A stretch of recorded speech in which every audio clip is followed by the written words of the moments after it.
इस वीडियो में हम लोग जानेंगे इकोलॉजी क्या होता है, इन्वायरमेंट क्या होता है, इकोटोन क्या होता है, नीचे क्या होता है, अलग अलग उसका कंपोनेंट्स के बारे में जानेंगे। ये वीडियो उनके लिए है जो कि बुक से इनके बारे में जान चुके हैं कि इन्वायरमेंट क्या है, इकोसिस्टम क्या है, या फिर उन बच्चों के लिए है जो पहली बार इसको पढ़ रहे हैं। ठीक है, ऐसा बच्चे जो कि आधा आधा जानते हैं या पूरे अच्छे से नहीं जानते, उनके लिए ये उतना ज़्यादा लाभदायक नहीं होगा। बट जो रिवीजन करना चाहते हैं या जिनको फर्स्ट टाइम जानना है, उनके लिए ये काफ़ी लाभदायक होगा। ठीक है, तो स्टार्ट करते हैं। सबसे पहले हम लोग जानते हैं इकोलॉजी क्या होता है। तो इकोलॉजी का मतलब एक साइंटिफिक स्टडीज़, मतलब एक वैज्ञानिक तौर पर ऐसा स्टडी जिसमें हम लोग जान सकते हैं कि जो ऑर्गेनिजम्स है, जो व्यक्ति है, उसका इन्वायरमेंट के साथ कैसा रिलेशन है, या फिर उसका रिलेशन इन्वायरमेंट के साथ किस हिसाब का है। फॉर एग्जांपल, जैसे हम लोग एक इंसान है, आप या फिर हम या फिर आप एक कोई इंसान है। अब मेरा रिलेशन मेरे आस पड़ोस का जो इन्वायरमेंट है, जैसे कि हवा के साथ कैसा है, क्या हम सांस लेते हैं या नहीं लेते हैं, मेरा जो रिलेशन है वो मेरे घर के साथ कैसा है, मेरा जो रिलेशन है वो ज़मीन के साथ कैसा है, क्या हम ज़मीन पे रहते हैं या फिर हमेशा पानी में रहते हैं। तो इस तरह का साइंटिफिक स्टडीज़ को हम लोग कह सकते हैं इकोलॉजी। ठीक है, इकोलॉजी में ये भी हम लोग जानते हैं कि जो उसका इन्वायरमेंट है, उसके तहत वो जीव कैसे बनता है। फॉर एग्जांपल, मान लेते हैं कि अगर हम ज़मीन पे नहीं रहते, अगर हम लैंड पे नहीं रहते, अगर हम पानी में रहते, तो क्या मेरा जो बॉडी है वो ज़मीन का खाना खाता है या फिर बस मछली खाता है, जो कि आपको पानी में मिल सकता है। तो इन सब चीज़ों का भी जो रिलेशनशिप होता है वो भी इकोलॉजी में हम लोग जानते हैं। यहाँ तक कि एनर्जी फ्लो जितना भी है, जैसे कि कार्बन एनर्जी फ्लो हो गया, या फिर जो मिनरल साइकिलिंग है, जो फॉस्फोरस वगैरह है, उससे हमारा क्या रिलेशन बनता है, उसके बारे में भी हम लोग जान सकते हैं, जो कि इकोलॉजी का पार्ट है। अब इन्वायरमेंट के बारे में जान लें, तो जितना भी हमारा लिविंग नॉन लिविंग कंपोनेंट्स है, जो कि हमारे लाइफ को इन्फ्लुएंस करता है, या फिर हमारे कम्युनिटी को या हमारा पॉपुलेशन को इन्फ्लुएंस करता है, या फिर किसी एक ऑर्गेनिज्म को इन्फ्लुएंस करता है, तो ऐसे टोटल लिविंग और नॉन लिविंग ऑर्गेनिजम्स को हम लोग बोल सकते हैं इन्वायरमेंट। फॉर एग्जांपल, अगर हम हैं, एक कोई इंसान है, तो उसके लिए इन्वायरमेंट क्या होगा, उसका फैमिली इन्वायरमेंट हो सकता है, उसका घर इन्वायरमेंट हो सकता है, जितना भी चीज़ है, हवा हो गया, जितना भी उसका, फॉर एग्जांपल कोई एक डॉग है, उसके साथ पेट है कोई, तो वो उसका इन्वायरमेंट में आ गया। कोई उसका भाई बहन आ गया, कोई उसका टीवी आ गया, मोबाइल फ़ोन आ गया, स्टडीज़ के लिए बुक्स आ गई। तो इन सब चीज़ों से जितना भी लिविंग और नॉन लिविंग कंपोनेंट है, जो कि एक ऑर्गेनिज्म को इन्फ्लुएंस करता है, तो उसको हम लोग इन्वायरमेंट बोल सकते हैं। अब नॉर्मल सा बात है कि इन्वायरमेंट किसी भी एक ऑर्गेनिज्म का काफ़ी कॉम्प्लेक्स होता है, क्योंकि उसमें बहुत सारा लिविंग है और नॉन लिविंग ऑर्गेनिजम्स है, जैसे कि टीवी, मोबाइल, तो उसका क्या क्या इंटरेक्शन हो रहा है उसके साथ में, तो ये कॉम्प्लेक्स बन गया बहुत ज़्यादा। तो इन्वायरमेंट जो है किसी भी ऑर्गेनिज्म का, वो काफ़ी ज़्यादा कॉम्प्लेक्स होता है। ठीक है, और जो इन्वायरमेंट है वो स्टैटिक भी नहीं होता है, वो हमेशा चेंज होते रहता है। जैसे कि आज अगर हम अब मान लेते हैं कि कोई बच्चा है, वो अपने घर में रह रहा है, फिर वो जब स्टडीज़ के लिए जाएगा तो वो बाहर चला गया, मान लेते हैं कि वो ब्रिटेन चला गया, तो ब्रिटेन में उसका एक अलग इन्वायरमेंट होगा, उसके पास को दोस्त मिलेंगे, फैमिली नहीं होगा। ठीक है, ब्रिटेन का अलग लैंग्वेज है, ब्रिटेन का अलग कल्चर है, तो ये चेंज होते रहता है, तो ये हमेशा स्टैटिक नहीं रहता है। अब कंपोनेंट ऑफ इन्वायरमेंट, इन्वायरमेंट का दो तरह का कंपोनेंट होता है, एक होता है एबायोटिक और एक होता है बायोटिक। एबायोटिक का मतलब होता है ऐसा एनर्जी, या एबायोटिक एनर्जी का मतलब ऐसा होता है जिसमें लाइफ नहीं हो, विदाउट लाइफ, मतलब जो जीव नहीं हो, जिसके पास सांसें वगैरह नहीं हो। तो ऐसा में एबायोटिक एनर्जी में कौन कौन सा आ गया, रेडिएशन जो कि आपका सन से मिलता है एनर्जी, ठीक है, टेम्परेचर, हीट फ्लो, वो सब भी सन से आता है, water, atmospheric gas, wind, fire, और बहुत सारे आप अपने आप खुद से जोड़ सकते हो।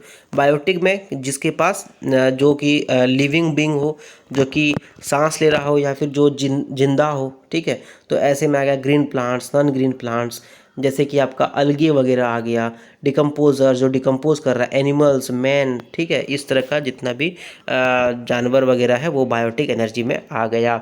अब ऑर्गेनिजम्स का जो लेवल है इकोलॉजी में, वो कितना तरह का होता है, तो इकोलॉजी में ऑर्गेनिज्म का लेवल 6 तरह का होता है।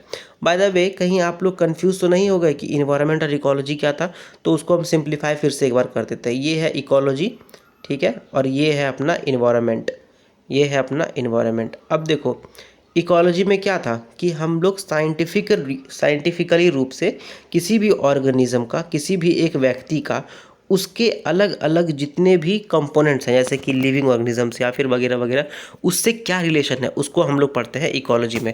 और इन्वायरमेंट क्या हो गया, जितना भी चीज़ है, या तो वो जिंदा है या फिर मरा हुआ, कोई फ़र्क नहीं पड़ता है, लेकिन जितना भी चीज़ है उस ऑर्गेनिज्म को या उस व्यक्ति को जो इन्फ्लुएंस कर रहा है उसको हम लोग बोलेंगे इन्वायरमेंट। फॉर एग्जांपल, मान लेते हैं कि आप अपने घर में रह रहे हैं, तो आपका घर में इन्वायरमेंट क्या हो जाएगा कि आपकी मम्मी पापा, फैमिली, आपका पेट डॉग जो भी है, आपका मोबाइल फ़ोन, टीवी, स्टडीज़ के लिए किताब वगैरह, वो जितना भी सबको टोटल कर दो, सबको जोड़ दो, तो वो आपका इन्वायरमेंट हो गया। और इकोलॉजी के लिए क्या करेंगे कि आपका रिलेशनशिप आपके फ़ोन के साथ कैसा है, आपके बुक के साथ कैसा है, वगैरह वगैरह। ठीक है, तो इकोलॉजी में 6 तरह का ऑर्गेनिज्म का लेवल होता है। पहला आएगा इंडिविजुअल ऑर्गेनिज्म, जो एक आदमी रहे, जो कि एक सिंगल लिविंग बीइंग रहे, या तो वो एनिमल हो सकता है, प्लांट हो सकता है, बैक्टीरिया, फंगी, कुछ भी हो सकता है, जो कि खुद से काम कर रहा हो। ठीक है, खुद से काम कर रहा हो, वो अपना ऑर्गन्स का बनेगा, ऑर्गेनिल्स का बनेगा, वगैरह वगैरह। फिर आता है पॉपुलेशन। तो पॉपुलेशन एक ऐसा पॉपुलेशन को ऐसे डिफाइन करते हैं कि ग्रुप ऑफ ऑर्गेनिजम्स, मतलब कि इकलौते आदमी लोगों का एक ग्रुप जो कि किसी भी एक जगह पे रहता है। फॉर एग्जांपल, आपके सिटी का कुछ एक पॉपुलेशन होगा, आपके घर का कुछ एक पॉपुलेशन होगा। तो ऑर्गेनिज्म का ग्रुप जो कि एक जगह पर रहता है, और यूजुअली वो एक ही स्पीसीज़ का होता है। जैसे होमोसेपियंस, इंसान का पॉपुलेशन, ठीक है, कितना है, पूरा वर्ल्ड का पॉपुलेशन कितना है, आपका देश का पॉपुलेशन कितना है, हमारे देश का पॉपुलेशन कितना है, तो इस हिसाब से।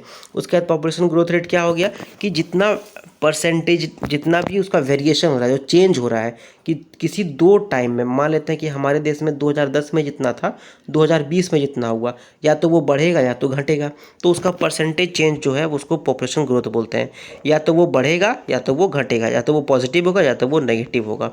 ठीक है, अब मेनली पॉपुलेशन बढ़ने का क्या मतलब है कि वहाँ पर काफ़ी बच्चा जन्म लिया है और काफ़ी कम आदमी मरे हैं, और कई मतलब कहीं और से व्यक्ति लोग वहाँ पर आ रहा है। फॉर एग्जांपल, अगर अमेरिका, चाइना से आदमी इंडिया में आने लगेगा, तो इंडिया का पॉपुलेशन क्या होगा, बढ़ जाएगा। और अगर पॉपुलेशन घटना हो तो क्या होगा, आदमी लोग काफ़ी मर रहा है और उस जगह से आदमी काफ़ी बाहर जा रहा है। अगर इंडिया से आदमी बाहर जाएगा तो इंडिया का पॉपुलेशन क्या होगा, घट जाएगा। क्लियर। अब बात करते हैं कम्युनिटी का। कम्युनिटी का मतलब क्या हो गया कि एक किसी भी स्पीसीज़ का आदमी अगर दूसरे स्पीसीज़ का आदमी के साथ इंटरेक्ट कर रहा है या उसके साथ में रह रहा है, तो उसको हम लोग कम्युनिटी बोल सकते हैं। फॉर एग्जांपल, होमोसेपियंस मतलब कि इंसान किसके साथ में रहता है, बहुत बहुत इंसान जो है आपका कुत्ते के साथ में रह रहा है। ठीक है, घर में रहता है ना, कुत्ते के साथ में, पेट के साथ में, गाय के साथ में रहता है, तो वो क्या हो गया, डिफरेंट स्पीसीज़ हो गया, तो उसको हम लोग कम्युनिटी बोल सकते हैं। ठीक है, जैसे कि एनिमल्स जो है वो चाहिए, उसको प्लांट्स चाहिए खाने के लिए, ट्रीज चाहिए रहने के लिए, तो इसको हम लोग कम्युनिटी बोल सकते हैं। मेनली जब कम्युनिटी का बात होता है, तो जो डोमिनेंट स्पीसीज़ होता है, जो सबसे बड़ा स्पीसीज़ है, उसी के नाम पर कम्युनिटी का नाम रख दिया जाता है। फॉर एग्जांपल, अगर एक ग्रासलैंड कम्युनिटी है, ग्रासलैंड मतलब वहाँ पर ज़्यादातर घास होगा। ठीक है, वहाँ पर ज़्यादातर घास होगा। इसका ये मतलब नहीं कि वहाँ पर पेड़ नहीं है, वहाँ पर पेड़ भी होगा, वहाँ पे पानी भी होगा, वहाँ पे ट्रीज़ भी होगी, वहाँ पर काफ़ी सारा अलग अलग तरह का जानवर होगा, लेकिन ज़्यादातर वहाँ पर क्या है, घास है, इसलिए उसका नाम रख दिया गया grassland economy, grassland community. Communities या तो बड़ा होगा या तो छोटा होगा। मेनली दो तरह का होता है, एक होता है मेजर, एक होता है माइनर। तो बड़ा वाला में कौन हो गया, वो काफ़ी बड़ा होगा, काफ़ी अच्छे से ऑर्गेनाइज होगा, और अपने आप में वो काम सारा कर लेता होगा। काम का मतलब कि जानवर जो है वो प्लांट को खा रहा है, प्लांट जो है जानवर को खाना दे रहा है। अगर जब जानवर मर गया तो उसको छोटा मोटा जानवर खुद से खा रहा है, डिकम्पोजर जिसको बोलते हैं, तो वो खुद से अपना सारा काम कर लेता है। बस उसको चाहिए क्या, तो सन भगवान का उसको चाहिए किरण, उसको एनर्जी चाहिए, जिससे कि जो पेड़ है वो अपना खाना बना ले, फिर वो जानवर को खाना देगा, जानवर मर जाएगा तो छोटा मोटा जानवर को खाना देगा, तो इस हिसाब से। और इसका एग्जांपल क्या हो सकता है, ट्रॉपिकल एवरग्रीन फॉरेस्ट, जो कि नॉर्थ ईस्ट इंडिया में पड़ता है।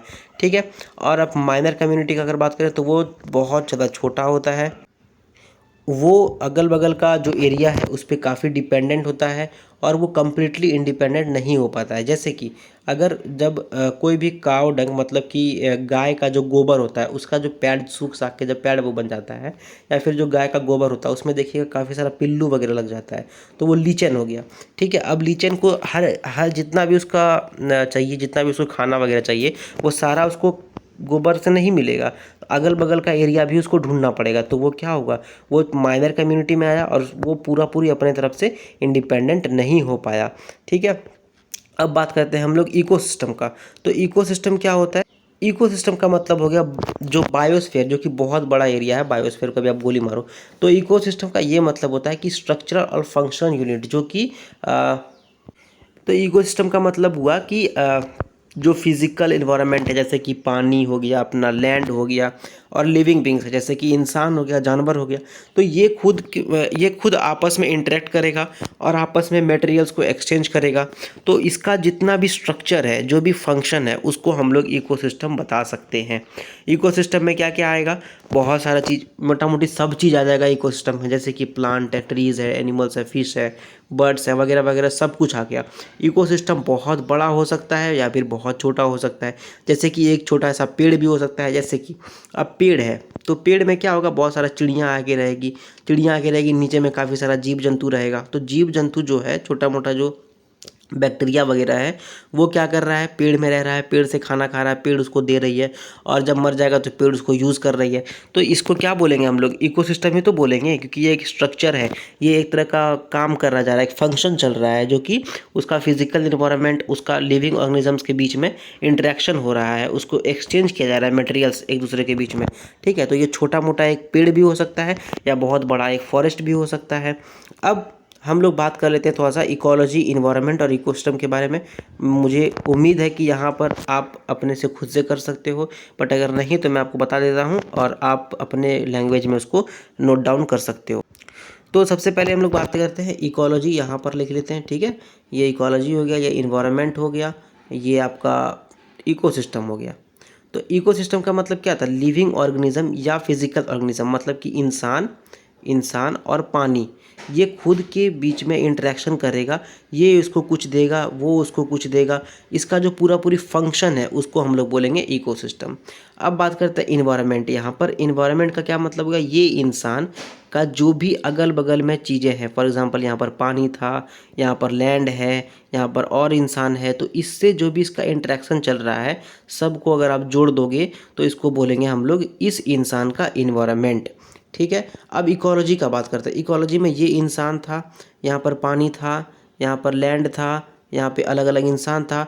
अब ये इंसान का इसके साथ में क्या रिलेशन है, कैसे ये दोनों बात करता है, क्या क्या करता है, ये पानी के साथ में इसका क्या रिलेशन है, ये लैंड के साथ में इसका क्या रिलेशन है, इसको अगर हम लोग पढ़ेंगे तो इसको हम लोग बोलेंगे इकोलॉजी।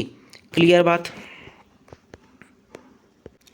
अब इकोसिस्टम का बात करें तो इकोसिस्टम में एबायोटिक होगा। एबायोटिक का मतलब जो जिंदा नहीं रहता है, जिसमें कि जान नहीं है, जैसे कि एनर्जी, जो कि हमारा सन से आता है, एनर्जी आएगा तभी तो खाना पीना बनेगा, और खाना पीना बनेगा तो एनिमल्स लोग खाएंगे तो हम लोग खाएंगे, तो इस तरह पूरा जीवन यापन अपना सबका चलेगा। फिर रेनफॉल होगा तो एक्वस मीडियम, मतलब कि वहाँ पर पानी पड़ेगा तभी तो जो समुद्र में पानी आएगा, वगैरह वगैरह, जो भी आप अपना दिमाग लगा लो, रिवर्स में पानी आएगा, उसमें फिर मछली वगैरह रहेगी। ठीक है, टेम्परेचर रहेगा, टेम्परेचर अगर ज़्यादा होगा तो बहुत सारे ऑर्गेनिजम्स नहीं जी पाएंगे, और अगर कम रहेगा तो भी बहुत से ऑर्गेनिजम्स नहीं जी पाएंगे, तो टेम्परेचर भी इंपॉर्टेंट है। एटमॉस्फेयर नहीं रहेगा तो आप जान ही रहे हो कितना हम लोगों को दिक्कत हो जाएगा, तो इसलिए हेल्दी बायोस्फीयर रहना भी ज़रूरी है। ठीक है, मटेरियल्स, अब मटेरियल्स दो तरह का हो गया, एक हो गया ऑर्गेनिक कंपाउंड, एक हो गया इनऑर्गेनिक कंपाउंड। ऑर्गेनिक कंपाउंड में आ गया प्रोटीन, कार्बोहाइड्रेट, लिपिड वगैरह वगैरह, और इनऑर्गेनिक में आ गया carbon dioxide, water, sulphur, nitrates, phosphate. तो सब कुछ हमारे जीवन यापन के लिए बहुत ज़्यादा इम्पॉर्टेंट बन जाता है। अब आता है लैटिट्यूड और एल्टीट्यूड। लैटिट्यूड का मतलब जैसे एक पहाड़ है, ठीक है, ये पहाड़ है, अब पहाड़ के ऊपर ऊपर अगर हम लोग जाएंगे तो इसको हम लोग बोलेंगे एल्टीट्यूड। ठीक है, इसको हम लोग बोलेंगे एल्टीट्यूड, मतलब ये हाइट बढ़े जा रहा है।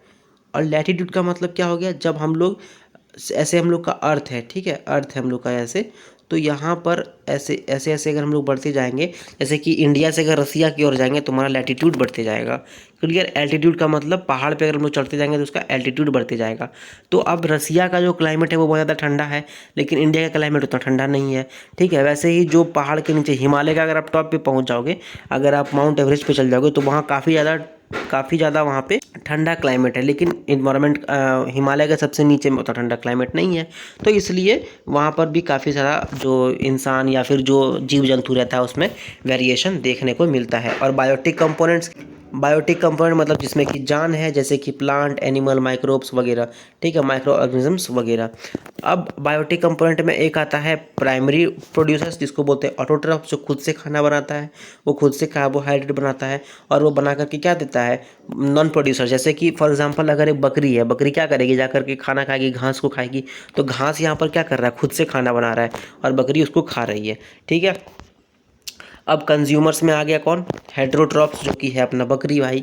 तो बकरी भाई जा करके उसको खा गई और उसको हम लोग खा गए, तो हम लोग बन गए सेकेंडली हेटेरोट्रॉप्स, ठीक है। हम लोग भी कंज्यूमर्स हैं, जैसे कि इंसान हो गया, एनिमल्स हो गया, तो ये सब कंज्यूमर्स हैं, ठीक है। अब बात करते हैं हम लोग इकोसिस्टम का। तो इकोसिस्टम दो तरह का डिवाइड होता है, एक होता है नेचुरल और एक होता है मैन मेड। तो नेचुरल में आ गया आपका टेरेस्ट्रियल, जो कि ज़मीन का हो, जैसे फॉरेस्ट, ग्रासलैंड, और एक पानी वाला एक्वेटिक, जो कि फ्रेश वाटर, सैलाइन वाटर, जिसमें खारा पानी जिसको बोलते हैं, वो सब। और इकोसिस्टम के द्वारा क्या क्या सर्विसेज मिलता है, जैसे कि बहुत सारे हम लोग को फूड मिलता है, लकड़ी वगैरह मिलता है, बहुत चीज़ मिलता है, सब कुछ हम लोग को इकोसिस्टम से ही मिलता है, ठीक है। फिर हम लोग बात करते हैं इकोटोन के बारे में। इकोटोन क्या होता है, दो अलग अलग ग्रासलैंड है, मैं से मान लेते हैं ये पानी है, ये ज़मीन है, तो ये जो एरिया है जहाँ पर पानी भी है और ज़मीन भी है, उसको हम लोग बोलेंगे इकोटोन। क्या बोलेंगे उसको, इकोटोन, ठीक है। एग्जाम्पल के तौर पे मैंग्रोव फॉरेस्ट, मैंग्रोव फॉरेस्ट वो बहुत छोटा हो सकता है या फिर बहुत बड़ा हो सकता है, ठीक है। यहाँ पर काफ़ी टेंशन होता है, क्यों टेंशन होता है, क्योंकि अलग अलग जीव जंतु यहाँ पर आके रहते हैं, और लैंड वाला बोलता है, ज़मीन वाला बोलेगा कि हम वहाँ रहेंगे, पानी वाला बोलेगा हम वहाँ रहेंगे, इसलिए काफ़ी मारा मारी होगा, ठीक है। एक काफ़ी अच्छा से डेवलप्ड जो इकोटोन होगा, वो दिखाएगा कि जो ऑर्गेनिजम्स है वो काफ़ी अलग है अलग अलग कम्युनिटीज़ से। फॉर एग्जांपल क्या होता है ना, कि अगर एक मैंग्रोव फॉरेस्ट का बात करते हैं, मैंग्रोव फॉरेस्ट में क्या हो रहा है, लैंड भी आ रहा है और वाटर भी आ रहा है, तो यहाँ पर एक ऐसा ऑर्गेनिज्म बन गया जो ना तो लैंड पे मिलेगा ना तो वाटर पे मिलेगा, ठीक है। तो ये भी एक प्रॉफिट है, अपना फ़ायदा है या फिर कैरेक्टरिस्टिक है अपना इकोटोन का। अब बात करते हैं हम लोग नीचे, नीचे या फिर नीच या फिर नीचे, जो बोलना है अब बोल सकते हो। तो हम बात करते हैं इसको नीचे के बारे में। नीचे का मतलब होता है कि एक आदमी को, एक ऑर्गेनिज्म को, एक स्पीसीज़ को, या फिर एक किसी भी तरह का जानवर को, जीव जंतु को, उसका जितना भी बायोलॉजिकल, उसका जितना भी जैव विज्ञान जो भी बोलते हैं उसको, फिजिकल और केमिकल फैक्टर उसको यूज़ करना होता है ताकि वो जिंदा रह सके, तो उसको हम लोग बोल सकते हैं नीचे, ठीक है। हर इंसान का, हर स्पीसीज़ का, हर व्यक्ति का, जितना भी है, हर जीव जंतु का अलग अलग नीचे होता है, ठीक है। जितना भी स्पीसीज़ है उसका अलग अलग नीचे होता है। फॉर एग्जांपल इंसान के लिए क्या चाहिए, उसका तो हाथ है, दो पैर है, बाल है, नाक है, वगैरह वगैरह। फिजिकल में क्या चाहिए, उसको खाना वगैरह चाहिए, केमिकल में उसका एक अलग ही है। तो इतना भी अब, और हम कंपेयर करते हैं फ़िश से, तो फ़िश को क्या चाहिए, फिश का जो बायोलॉजिकल डिमांड है वो अलग है, उसका फिजिकल डिमांड अलग है, केमिकल डिमांड अलग है। तो इसीलिए जितना भी स्पीसीज़ है उसका अपना अलग अलग नीचे होता है, और किसी भी दो स्पीसीज़ का एक नीचे नहीं हो सकता है। मेनली चार तरह का नीचे होता है। एक होता है हैबिटेट नीश, कहाँ वो रहता है, क्या वो ज़मीन में रहता है, आसमान में रहता है, हवा में रहता है, कहाँ रहता है। फूड नीश, क्या वो खाता है, कैसे वो मर के डिकम्पोज हो जाता है, और क्या वो किस स्पीसीज़ के साथ वो कम्पीट करता है। फॉर एग्जांपल अभी इंसान किसी भी दूसरे स्पीसीज़ के साथ कम्पीट नहीं कर रहा है, लेकिन अगर हम बात करें लायन का, तो वो टाइगर से कम्पीट करता है, टाइगर से लड़ाई झगड़ा करता है, हियना से करता है, तो इस तरह का फूड नीचे हो गया। फिर रिप्रोडक्टिव नीश, कैसे वो रिप्रोड्यूस करता है, कैसे वो बच्चे को पैदा करता है, किस तरह से कब करता है, ठीक है। फिर आता है फिजिकल और केमिकल नीश, कि उसका टेम्परेचर क्या है सर्वाइव करने के लिए, लैंड शेप किस हिसाब से, किस लैंड शेप में वो, किस लैंड स्लोप में वो सर्वाइव करता है, उसको कितना ह्यूमिडिटी चाहिए, एंड वगैरह वगैरह, ठीक है। तो ये काफ़ी बड़ा चैप्टर था, बट आई होप काफ़ी इंटरेस्टिंग चैप्टर था, जिसका नाम था इकोलॉजी, इन्वायरमेंट, इकोटोन, नीचे वगैरह वगैरह हम लोग जान गए। एंड आई होप कि ये वीडियो आपको अच्छा लगा। अगर ये वीडियो आपको अच्छा लगा तो आप इसको लाइक कर सकते हो, दोस्तों के साथ शेयर कर सकते हो, कुछ भी पूछना है बताना है तो कमेंट कर सकते हो, चैनल को सब्सक्राइब कर सकते हो। Thank you very much.